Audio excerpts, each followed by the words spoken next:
Добър ден! Днес сме 21 юли 2024 година. Това е покрива над Дупнишката порта на Рилския манастир с параклиса на Свети Симеон и Сава, който неоднократно съм представял, обсъждал и разяснявал защо е именно тук. Днес е изключително важна дата, геополитически. Има кръгла годишнина, 250 години от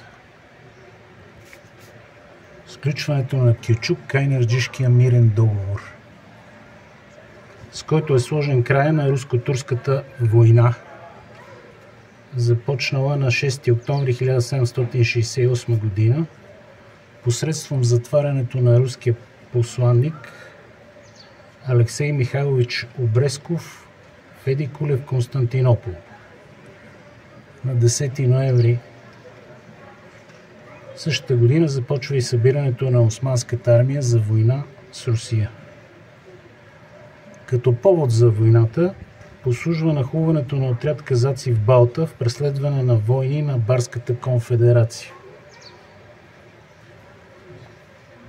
Казаците след това изгарят до Басари на Днестър, където се укриват турско-татарските защитници на Балта. Това предизвиква дипломатически скандал. Руската империя наказва извършителите публично с телесно наказание на руско-турската граница, като отхвърля турските призиви за смъртно такова, обяснявайки, че за стореното в Русия не се предвижда смъртно наказание. Високата порта използва повода, за да обвини Русия в редица прегрешения и в крайна сметка за да започне военните действия. На 29 ноември същата година с манифести руската императрица Екатерина Велика обявява война на Османската империя. Причините за войната естествено нямат нищо общо с конкретния повод.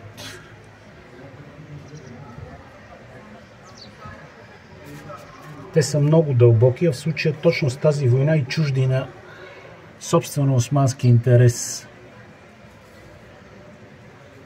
Преди войната от 1768-1774 година Османската империя и Руската империя имат 5 военни сблъсъка, като само 4 от тях носят характера на война. Астраханския военен полк през 1568-1570 година не носи характеристиките на класически военен конфликт. С други думи, сблъсъкът на Русия с Османската империя започва реално в края на 17 век по повод васалното Кримско ханство и продължава все по този повод и с цел излаз на Азовско и на Черно море със свободен достъп за Русия до проливите. И това продължава до Кючук-Кайнарджишкия мирен договор, когато този вековен стремеж и проблем пред русите и руската държава е разрешен. Дипломатическите отношения между двете воювали страни са установени едва по силата на Константинополския мирен договор от 14 юли 1700 година. С други думи, руско-турския сблъсък реално започва през 18 век с руско-турската война през годините 1735-1739. Завършила печално за русите, между другото, предходната война, с 2 договора от Ниш и Белград, по силата на които руските аспирации за свободен достъп и корабоплаване във вътрешно османското тогава Черно море са отрязани. Ето защо мирът от Кючук-Кайнарджа бележи повратна точка не само в руско-османските отношения, но изцяло в европейските и в международните отношения, чието измерение остава непроменено и до днес. Това се дължи на няколко обстоятелства. Първо, угасването на османската военна и всякаква мощ след мирът от Сремски Карловци 1699 година, по силата на който Османската империя постъпва на Свещената Римска империя, владяната 2 века от Първата османска Унгария, заедно с Трансилвания или Седмоградско, както е известно на български.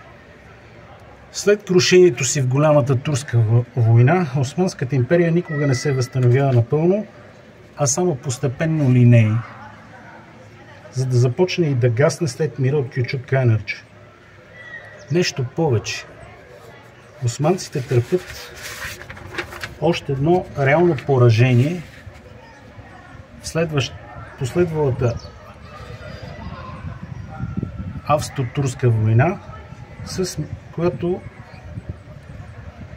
завършва с мирът от Писаровиц или Пожаровец, като Константинопол отстъпва на Виена с Медеревският санджак, с Белград и Отения, и само помощта на френската дипломация връща Белградско и Малка Влахия обратно на османците по силата на Белградския мир от 1740 година.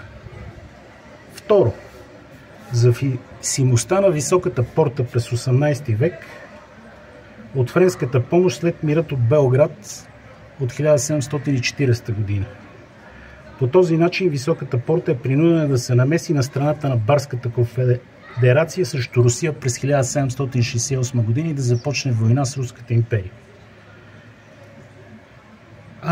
Всъщност през 1740 година е подписана първата реална османска капитулация. До тогава капитулациите са предоставянето на търговски и други изключителни права на определена нация, т.е. държава, за търговия и въобще за търговия с Османската империя. И третото, изключително важно, което трябва да се отбележи, е подценяването на руската военна сила и надценяването на собствено османския военен и всякакъв ресурс за победа,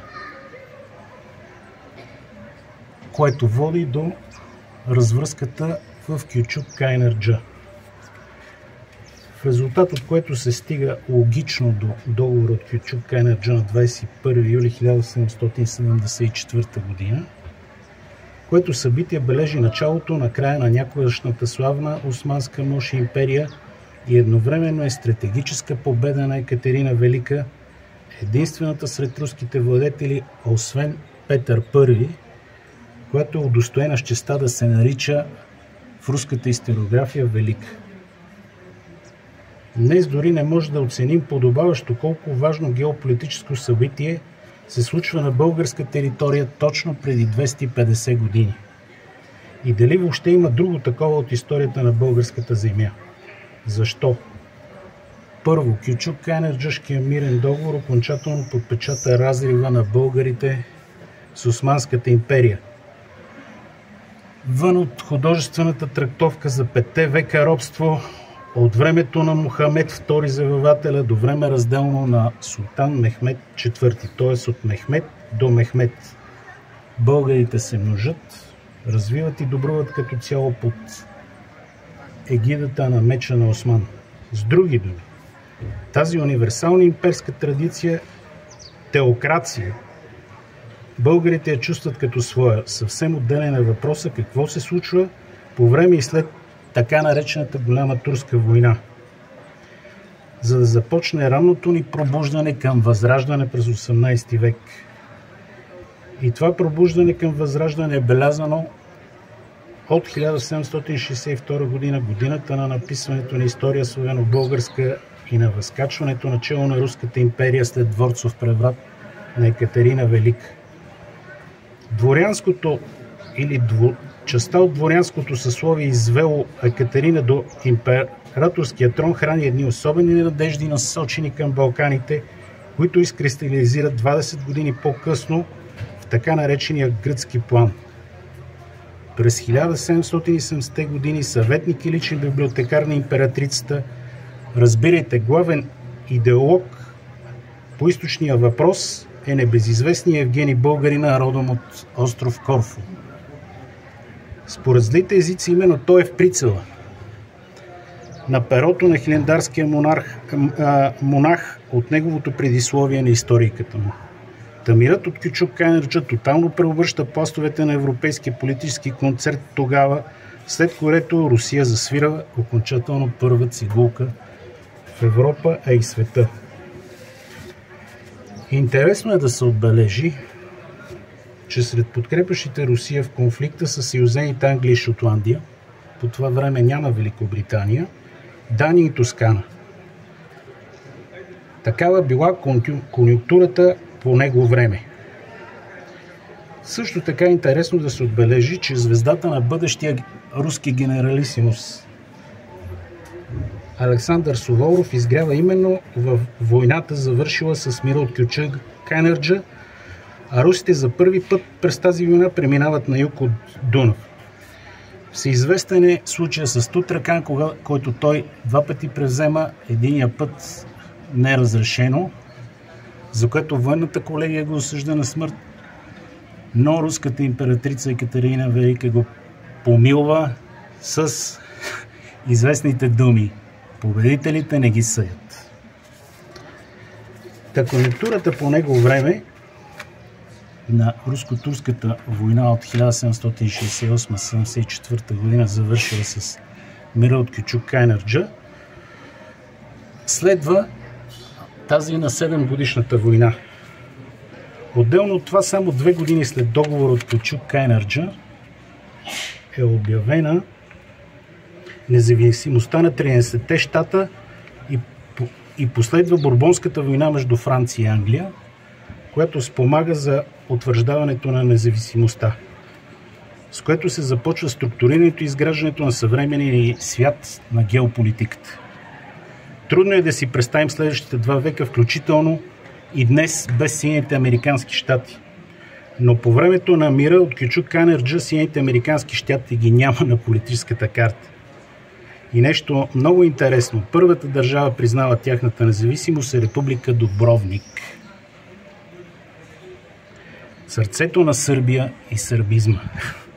Днес Дубровнишката република я няма на политическата карта, но за сметка на това живеем в интересно китайско време и се изгражда нова политическа карта. Но договорът от Кючук-Кайнарджа е жив точно на днешния ден от преди 250 години. И той бележи повратна точка, от която дядо Иван се насочва Нил към Цариград, проливите Левант и Ориента, т.е. за първи път посредством свободния достъп на Русия до Черно море и в частност овладяването на Крим, се позволява задаването на световния дневен ред да бъде руско. Колко позната ни е днес борбата за Крим и Черно море? Каква аналогия и алюзия с времето от преди 250 години? Всичко тече, всичко се изменя обаче.